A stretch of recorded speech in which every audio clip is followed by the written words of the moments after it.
ஏண்டா காசை கரியாக்குறிய? அந்த திலகவதியை கூட்டு வந்துட கூடாதா? பெருசு திலகவதியில அந்த காலம், ரீட்டா தான் இந்த காலம்.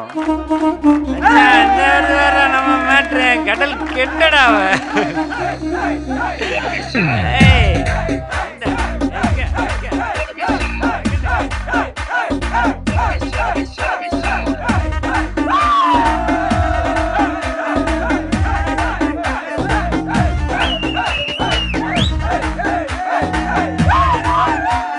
ஏஸ்தவா, அந்த அறிக்கை வேலை பார்த்தேன்னு சொன்னியாம எங்க தேடி பார்த்தாச்சு? எங்கயா பார்த்தவன?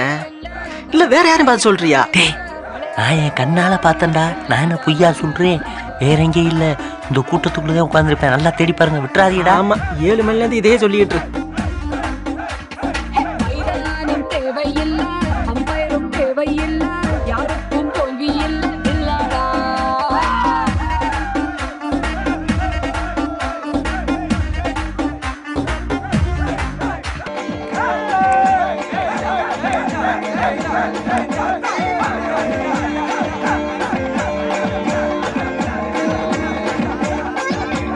அப்பா பலூன் வாங்கி கொடுப்பா. ஏய், பேசாம டான்ஸ் பாரு. பலூன் தானே கேக்குறா, வாங்கி கூட. நானே பீடு குடிக்க காசு இல்லாம உட்காந்துக்கிட்டு இருக்கேன், நீ வேற.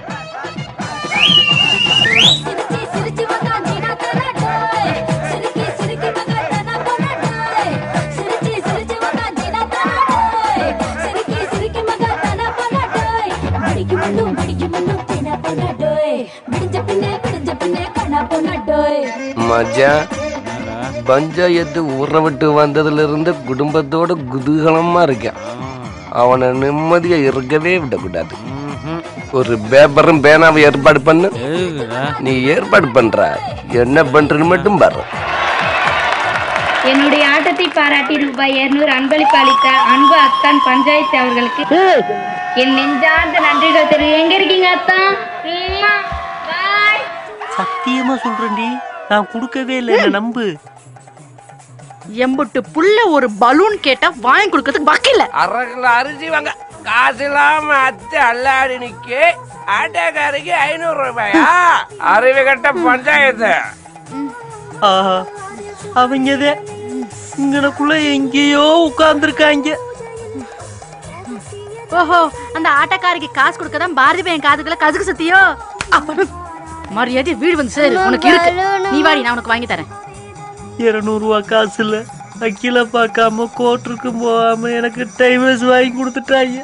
அப்படி சொந்த காசை போட்டு செலவு பண்ணி என் குடும்பத்தை பிரிக்கிறதுல அப்படி என்னடா உங்களுக்கு ஒரு சந்தோஷம்?